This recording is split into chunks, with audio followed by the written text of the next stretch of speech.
दोस्तों नमस्कार, स्वागत है आपका यूट्यूब चैनल एबी टेक में। आज है 26 फरवरी 2024 और जान लेते हैं आज की महत्वपूर्ण खबरें जो आज के प्रमुख समाचार पत्रों पे छाई हुई हैं और आप लोगों के लिए बहुत ही इम्पोर्टेंट हैं। सबसे पहले यहाँ पर देखिए अपडेट है कि अब तक 6 लाख को नौकरियाँ दूसरे राज्यों में जाने की ज़रूरत नहीं, ये योगी जी का कहना है।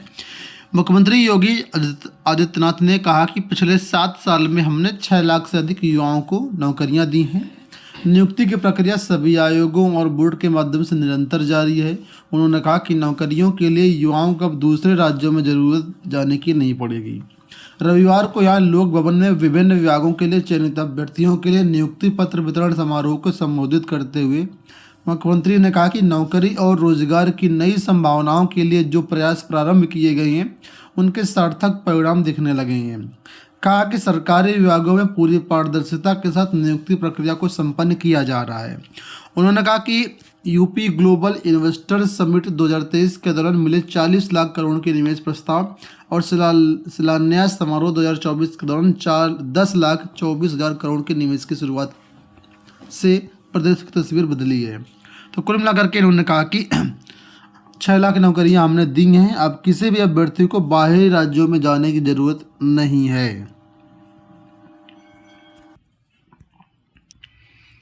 यहाँ पर देखिए 2 घंटे पहले लीक हो गया था पेपर। सिपाही भर्ती की यहाँ पर बात हो रही है और कहा जा रहा है कि सिपाही भर्ती का पेपर 2 घंटे पहले लीक हो गया था। सोशल मीडिया के माध्यम से आपने देखा होगा और वही तस्वीरें यहाँ पर भी दी गई हैं कि उत्तर प्रदेश पुलिस की सिपाही भर्ती परीक्षा का प्रश्न पत्र परीक्षा शुरू होने से 2 घंटे पहले लीक हो गया था। इसके बाद भी पुलिस भर्ती प्रोन्नति बोर्ड ने इसे गंभीरता से नहीं लिया।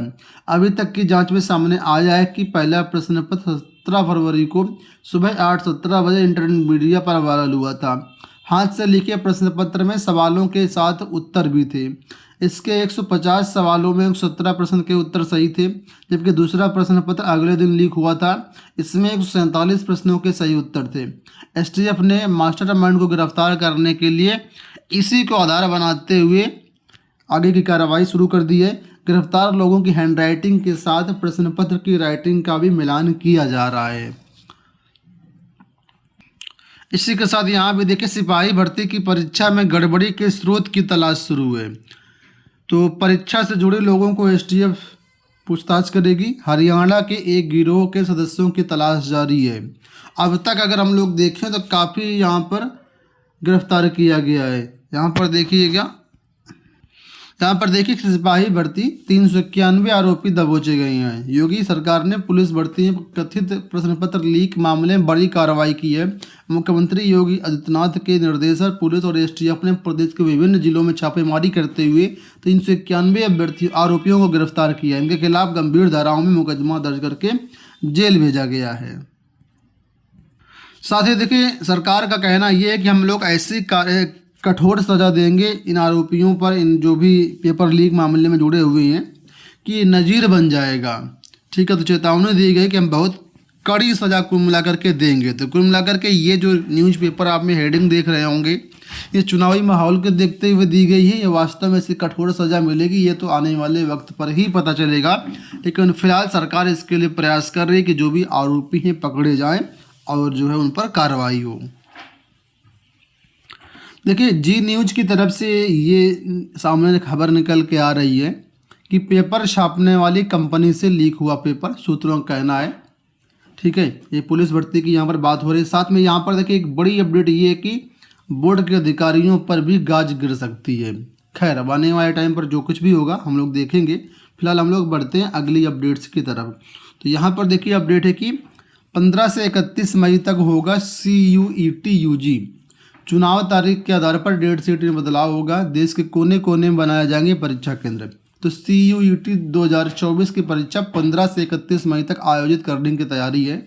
यूजीसी के अध्यक्ष प्रोफेसर M जगदीश कुमार ने बताया कि अगर लोकसभा चुनाव की तारीख बीच में आती है तो डेट शीट में बदलाव भी किया जा सकता है। परीक्षा की तैयारियां पूरी कर ली गई हैं। इसके लिए देश के कोने कोने में परीक्षा केंद्र बनाए जाएंगे। जिन दूरदराज व ग्रामीण इलाकों में कंप्यूटर सुविधा नहीं है वहां पेन पेपर आधार पर भी परीक्षा करवाई जाएगी। हाइब्रिड मोड से परीक्षा कराने वाले विषयों का फैसला 3 बिंदुओं पर आधार पर होगा। ठीक है। तो यहाँ पर कुल मिलाकर के हाइब्रिड मोड पर ये भर्ती परीक्षा करवाई जाएगी CUET की, ठीक है। और NTA अभ्यास ऐप पर निःशुल्क इसकी तैयारी भी कर सकती हैं। तो जो भी अभ्यर्थी ग्रेजुएशन करना चाहते हैं, जो लोग इस समय इंटर में हैं, वो लोग इसके लिए तैयार रहे हैं। SSC की आप लोग जानते हैं नई वेबसाइट लॉन्च की गई और यहाँ पर अब आप सभी को एक बार फिर से OTR करना होगा। OTR का मतलब वन टाइम रजिस्ट्रेशन।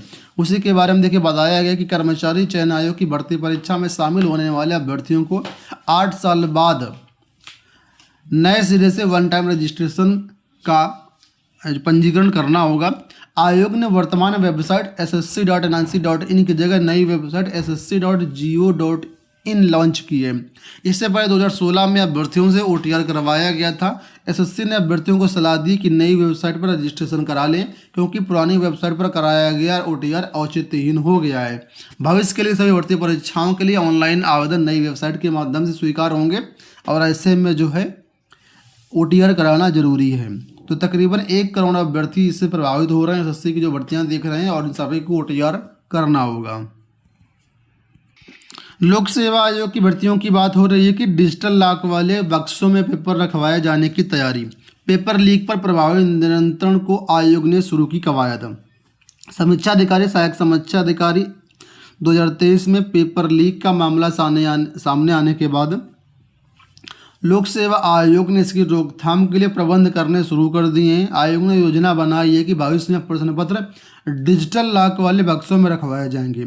सूत्रों के मुताबिक पेपर लीक मामले में अब तक जांच में यही सामने आया कि परीक्षा वाले दिन 8:41 बजे व्हाट्सएप पर पेपर वायरल की उत्तर कुंजी अगर सही है, इसका मतलब है कि पहली पाली का सामान्य अध्ययन का पेपर किसी परीक्षा केंद्र से ही बाहर सामने आया है।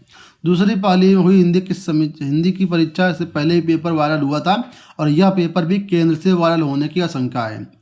तो कुल मिलाकर के यही अभी ये लोग निष्कर्ष निकाल रहे हैं कि पेपर जो है परीक्षा केंद्र से लीक हुआ है। ऐसे में थोड़ा सा यहाँ पर बक्सों में अब डिजिटल लॉक लगाए जाने की तैयारी लोक सेवा आयोग के द्वारा की जा रही है। आपको बता दें अभी हाल ही में RO की परीक्षा हुई और अभी मार्च में, ठीक है, PCS 2024 की प्रारंभिक परीक्षा होनी है, 17 मार्च को है।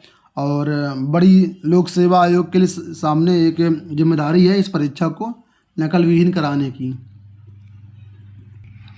अगली देखिए यहाँ पर अपडेट है कि महंगाई भत्ता में 4% की वृद्धि संभव। केंद्र सरकार अगले महीने मार्च में केंद्रीय सरकारी कर्मचारियों के लिए महंगाई भत्ते में 4% बढ़ोतरी की घोषणा कर सकती है। बताया जा रहा है कि अगले सप्ताह होने वाली केंद्रीय कैबिनेट की बैठक में इस पर निर्णय हो सकता है। मौजूदा समय में 46% महंगाई भत्ता है। 4% की बढ़ोतरी होने के बाद ये भत्ता 50% हो जाएगा।